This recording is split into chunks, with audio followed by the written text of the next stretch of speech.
Appelez Jean-Michel Apathy au 39 21. 50 centimes la minute, plus coût de l'appel. Jean-Michel Apathy, Maxime Switek. Le dialogue comme chaque jour avec vous au 39 21. Voici les sujets du jour. Le FN qui part à la conquête des banlieues. Nouvelle cible en vue des régionales.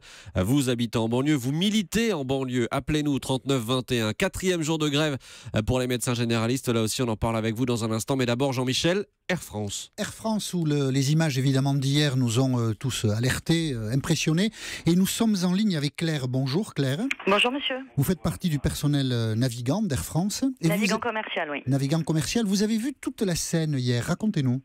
Oui, je n'ai pas pu participer à cette manifestation parce que j'avais des obligations en termes de médecine du travail.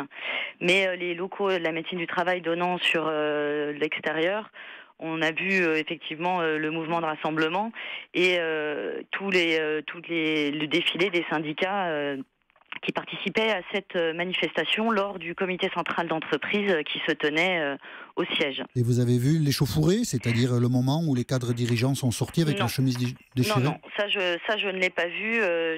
J'ai pu rejoindre mes collègues une fois que ces événements étaient passés. Ils m'ont évidemment montré tout de suite, puisque grâce au smartphone, on a des témoignages en direct et nombreux. Oui. Et effectivement, j'ai été navrée de voir cette scène qui me paraît pas correspondre à des comportements civilisés et qui devrait être... ça n'a fait pas avancer les choses, ni le dialogue, ni les problèmes qui sont devant nous. Et vous disiez, je crois, vous trouviez qu'il y avait beaucoup de CRS, c'est ça ?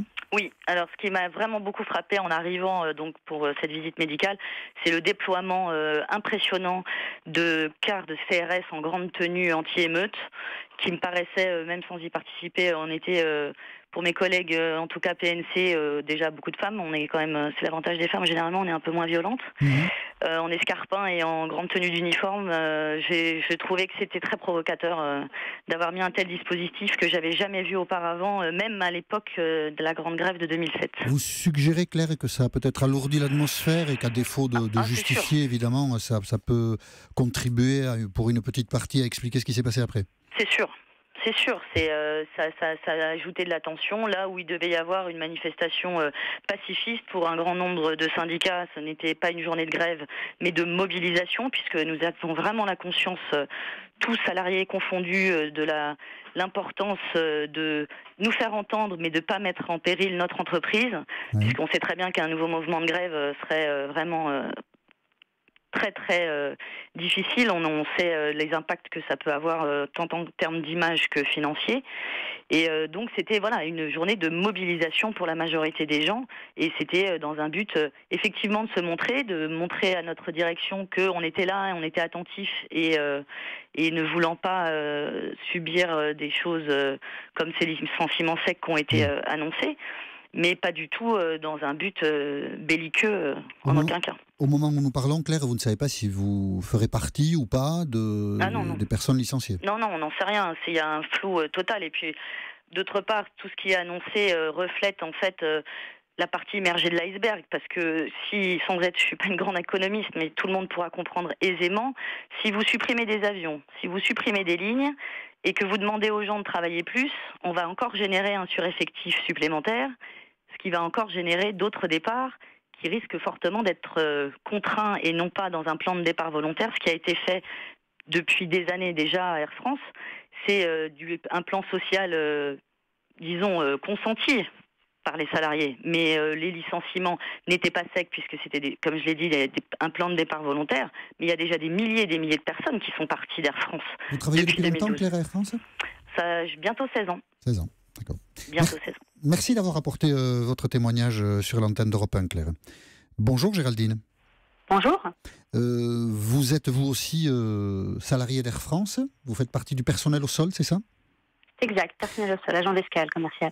Et quand vous avez vu ces images, quelle a été votre réaction, Géraldine ? Évidemment choquée par des images de violence comme ça. Je ne me sentais absolument pas concernée par ces comportements en tant que salarié Air France. Et je refuse d'y être associée surtout. Je suis absolument révoltée. L'ensemble de mes collègues au travail ce matin avaient exactement la même réaction. Et cette image on en a honte et on refuse que ce soit identifié aux salariés Air France. Vous vous dites quoi entre salariés, quand vous en parliez ce matin, que ça desservait éventuellement la cause qui est la vôtre, c'est-à-dire éviter, si c'est possible, un plan social, des licenciements? Ah oui, totalement. Ça dessert l'image en général. Hein, parce que nos clients nous en parlaient ce matin aussi, quand même, avec beaucoup d'ironie. Et... Vos clients avec beaucoup d'ironie, c'est-à-dire C'est-à-dire, c'était l'excuse un peu ce matin, enfin c'est en aparté, hein, mais certains clients étaient mécontents de quelque chose, ils disaient oui, bon, vous n'allez pas en plus travailler là-dessus, regardez comment vous vous comportez. Enfin bon, des propos complètement inappropriés, mais quand même, ça faisait l'objet de remarques comme ça, complètement ridicules, mais voilà, c'était là quand même. Et vous avez le sentiment, Géraldine, autour de vous, que les salariés d'Air France en général partagent votre point de vue, ou bien certains des salariés disaient, voilà, c'est comme ça, la violence, elle est aussi dans le plan social, et après tout, si des débordements, ils sont un peu inévitables dans ces situations-là, est-ce qu'il y a des gens autour de vous qui tenaient ce type de raisonnement ou pas ? Non, pas autour de moi. Mon cercle est peut-être trop restreint. Non, personne autour de moi n'avait ces propos. D'accord. Donc, ce que je voulais savoir, Géraldine, c'est si ce que vous disiez vous semblait être partagé dans l'entreprise. Et d'après votre témoignage, c'est le sentiment que vous avez. Et donc, je vous remercie d'avoir livré votre récit sur l'antenne d'Europe 1. Bonjour, Jean-Philippe. Oui, bonjour. Vous aussi, vous êtes pilote d'avion, mais pas forcément. Vous ne travaillez pas pour Air France, hein ? Voilà, alors en fait j'ai travaillé une dizaine d'années pour Air France, j'ai arrêté en 2005, maintenant je suis pilote dans une autre compagnie, une petite compagnie française. D'accord. Et moi je voudrais intervenir et parler de quelque chose en particulier, c'est vrai que les images qu'on a vues elles sont vilaines, c'est vrai, c'est vraiment inadmissible, ça je suis d'accord sur ce point-là, mais je pense que c'est plutôt le reflet d'un malaise plus profond, c'est-à-dire que je pense que certains employés, d'ailleurs je pense que c'est valable aussi dans d'autres entreprises dans le pays, hein, pourquoi pas, les employés sont souvent attaqués, ils passent pour des privilégiés, bon là on parle de ceux d'Air France, etc. Ils ne veulent pas faire d'efforts, ils ont fait des sacrifices pourtant. Mais on oublie de parler, et puis Monsieur Valls qui est furieux après eux, et c'est bien justifié après ses agissements, mais par contre, on parle jamais des charges qui pèsent sur les compagnies aériennes françaises. Alors je dis les compagnies aériennes parce qu'Air France n'est pas la seule, mais bon, là le cas échéant, on parle d'Air France. Les redevances, les taxes qui sont très très élevées pour ces compagnies et qui ont été augmentées par le gouvernement l'été dernier. Je parle des redevances aéroportuaires pour l'aéroport de Paris. On en parle souvent, on dit que la compétition pour Air France n'est pas égalitaire et que notamment les taxes aéroportuaires pèsent plus lourdement sur la compagnie nationale qu'elles ne pèsent sur d'autres compagnies qui sont concurrentes d'Air France. Mais vous qui connaissez ce secteur, Jean-Philippe, vous pensez que le discours de la direction qui dit qu'Air France est menacée jusque dans son existence est un discours crédible ? Je ne suis pas vraiment en mesure de répondre là-dessus, mais je pense que effectivement, si on continue comme ça, d'ailleurs, Monsieur Bruno Leroux, qui est le président du groupe PS à l'Assemblée nationale, a réuni un groupe de travail et un rapport est sorti de ce groupe de travail. Hein, je crois que ce rapport a dû sortir il y a environ 6-8 mois. À peu près. Globalement, il préconisait la suppression ou la baisse de certaines taxes. Parce que globalement, d'après les experts, et c'est pas le premier rapport, hein, bien entendu, qui est sorti, la disparition des compagnies aériennes françaises se ferait à peu près sous 5 ans. Alors, je rappelle quand même qu'il y a à peu près 100 000 emplois en France de par ces compagnies aériennes. Et ce qui est dommage, c'est que on ne parle plus de ce rapport, très peu. On ne parle plus de ce rapport, mais quand même dans l'actualité, on indique qu'effectivement, je le disais tout à l'heure, vous le disiez aussi, la compétition est quand même très dure pour Air France à cause d'une multiplicité de charges qui pèsent sur elle. Maxime, une réaction ? Oui, le débat est vif aussi autour d'Air France sur Twitter. Je vous donne 2 messages avec le hashtag E1midi. D'abord, mon avis qui nous dit les syndicats ont montré encore une fois leur vrai visage.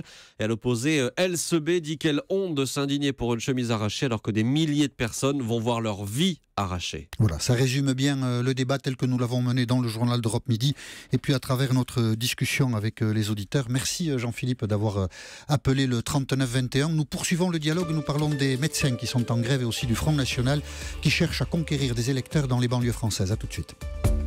Jean-Michel Apathy, Maxime Switek. sur Europe 1. Jean-Michel Apathy, Maxime Switek. Et le dialogue se poursuit donc avec vous. Dans un instant, nous parlerons du Front National qui part à la conquête des électeurs de banlieue. Mais d'abord, Jean-Michel, 4e jour de grève pour les médecins généralistes. Bonjour François. Vous êtes à Aubervilliers en Seine-Saint-Denis ? Tout à fait. Voilà. Vous êtes gréviste ? Oui. Pourquoi ? Tout simplement parce qu'on est un petit peu à bout dans notre profession. Vous savez que l'âge moyen des médecins généralistes, notamment en Ile-de-France, est de 57 ans. Que nous sommes effarés parce que depuis des années, on espère une amélioration des conditions de la médecine générale et petit à petit, on ne voit au contraire que des choses qui viennent aggraver sa situation. Du genre, donc le poncif actuel, c'est le tiers payant, mais il y a d'autres choses, l'étatisation, les ARS, il y a la stagnation des honoraires, il y a la formation qui est en panne. Enfin, je ne veux pas être lancinant, mais il y a vraiment beaucoup trop de choses. La ministre de la Justice ce matin disait, vous savez, il y a 10 ans, les médecins étaient contre la carte vitale.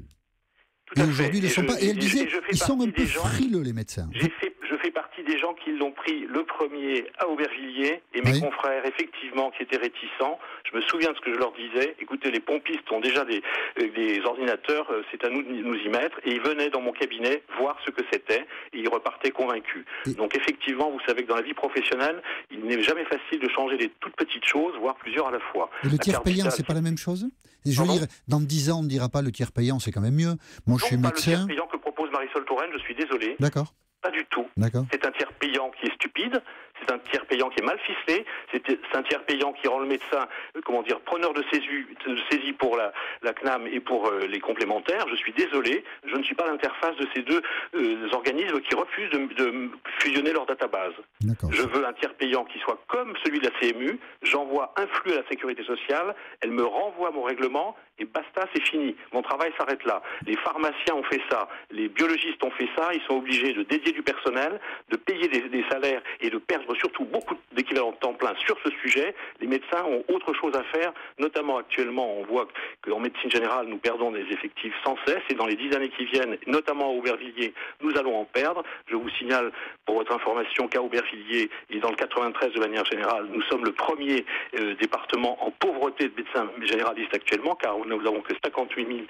médecins pour 10 000 habitants, donc c'est une véritable catastrophe qui se programme pour 100 000 habitants, excusez-moi. Donc en gros, je vous le dis tout simplement, si on veut aider la médecine générale, c'est pas en faisant un tiers payant obligatoire, généralisé, qui rappelle pays dont je ne qualifierais pas la démocratie, mais ça s'appelle une obligation, une génération, alors on fait déjà du tiers payant. J'entends votre détermination, François. Vous constatez peut-être comme nous, ou peut-être pas d'ailleurs, mais puis je veux pas du tout être blessant, mais ça n'a pas l'air de servir à grand-chose, la grève des médecins. Hein. Ah mais si, parce que justement, alors là je suis pas du tout d'accord sur votre argumentaire.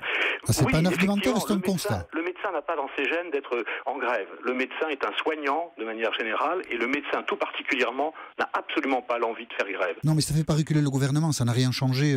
Le mouvement de grève existe depuis plusieurs mois. Vous êtes un spécialiste des médias, pas moi. La preuve, c'est qu'aujourd'hui je peux m'exprimer avec vous. Mais je ne suis pas un spécialiste de la médecine, vous avez raison. En permanence, ça ne veut pas dire que ce qu'elle dit est vrai. Non, mais vous avez l'impression que le gouvernement va finir par reculer. On va plus loin, excusez-moi, on va plus loin. Puisque Marisol Touraine ne nous entend pas, puisqu'elle dit qu'il ne se passe rien, nous demandons l'arbitrage de Manuel Valls. D'accord. Bon, écoutez, c'est fait sur l'antenne d'Europe 1. Merci François d'avoir répondu à nos questions et livré votre témoignage sur notre antenne. Nous avons développé un autre sujet pendant le journal, c'est la stratégie du Front National vis-à-vis des banlieues. Le Front National a laissé le champ libre aux banlieues, il ne s'en est pas beaucoup occupé de ces populations et aujourd'hui il a envie de voir si des électeurs ne pourraient pas être intéressés par le Front National lors des élections régionales. Bonjour Geneviève. Bonjour Jean-Michel Apathy. Vous habitez à Noisy-le-Grand. Oui, comme la semaine dernière, puisque je vous avais eu au téléphone. D'accord, donc vous n'avez pas déménagé. Je n'ai pas déménagé. Bon, pas très encore. Bien. Alors, le Front National, qu'en pensez-vous ? Vous pensez qu'il peut faire un score important dans les banlieues lors des prochaines élections ? J'avoue, je ne me suis pas tellement posé la question, mais en y réfléchissant, je pense qu'effectivement, il peut faire un score assez important. Vous seriez prêt à voter pour lui ? Non, moi je ne peux pas vous dire si je suis prête à voter pour lui ou pas, parce que quand je vote, je vais vous expliquer comment je fais. Je regarde un petit peu ce qui m'est proposé par chaque parti. Vous regardez les programmes, vous faites ça à l'ancienne. Voilà, je regarde les je regarde des professions de foi et je regarde ce qui me convient. Et en fonction de ça, eh bien, ma foi, je vote. Voilà. Donc aujourd'hui, vous ne savez pas pour qui vous allez voter parce que vous avez largement le temps de regarder les programmes. Écoutez, on a le choix en Seine-Saint-Denis. Avec Valérie Pécresse, le Front National, la gauche. Vous avez le choix, oui. Voilà, on a le choix, donc j'attends. Moi, j'attends la fin de l'année pour me décider et savoir ce que je vais prendre comme décision, quoi. Eh bien, on va attendre, Geneviève. Je vous dis pas la semaine prochaine, mais le carrier. C'est dommage, j'avais pris l'habitude. Mais j'ai dit le carrier, donc on ne sait pas, peut-être. Voilà, on va laisser faire les choses. Mais merci beaucoup. Je vous souhaite une bonne journée. Merci beaucoup, Geneviève. Bonne journée. Bonjour, Christophe. Oui, bonjour. Vous êtes à Montreuil ? Oui, tout à fait. J'habite à Montreuil. Et je sais pas. J'ai 43 ans, je suis informaticien, très résumé. Et alors, quand vous entendez que le Front National peut mener une offensive électorale vers les terres qui sont les vôtres, vous voyez ça d'un bon œil ou pas ? Oui, alors, je pense qu'il ne faut pas fantasmer, on va dire, comme certains. Je crois qu'on a du mal à vous entendre, hélas, Christophe. On va peut-être essayer, je ne sais pas si on aura le temps de vous rappeler, mais je suis désolé, on n'aura pas la possibilité de discuter parce que la liaison téléphonique est trop mauvaise et on ne vous entend pas. Je crois que Daniel est avec nous. Bonjour Daniel. Bonjour Jean-Michel Apathy, comment allez-vous ? Je vais très bien, vous aussi j'espère. Bon, ça va comme ça peut. Très bien. Le Front National, vous en pensez quoi, vous, qui devrez faire une offensive vers... vous habitez en Seine-Saint-Denis, vers les banlieues je ne sais pas ce que le Front National devrait ou ne devrait pas faire. Je pense simplement qu'ils ont un boulevard devant eux. Il y a beaucoup de gens autour de vous qui se disent disponibles pour un vote Front National ? Je dirais pas ça. Je dirais simplement que ce que je ressens autour de moi. Oui, qu'est-ce que vous ressentez ? me fait penser que oui, ils vont y aller et oui, ils vont ramasser des voix. D'accord. Et vous-même, peut-être, vous allez leur donner votre voix ? Jamais. Ah bon, d'accord. Jamais. Non. Si vous voulez, je ne sais pas si j'ai le temps, pas beaucoup. Allez-y. Le Front National propose une pensée de parti qui n'est plus opérante, mais qui opère quand même. C'est le mystère et quelquefois... C'est-à-dire que on se projette dans une espèce de projet collectif qui n'a aucun sens, parce qu'il est basé sur l'exclusion. Et donc, vous ne pensez pas que le Front National, en tout cas, corresponde à ce que vous attendez de la politique. Merci Daniel, merci de nous avoir appelés sur tous les sujets d'actualité sur l'antenne d'Europe 1. Rendez-vous demain matin, demain midi, 13h10.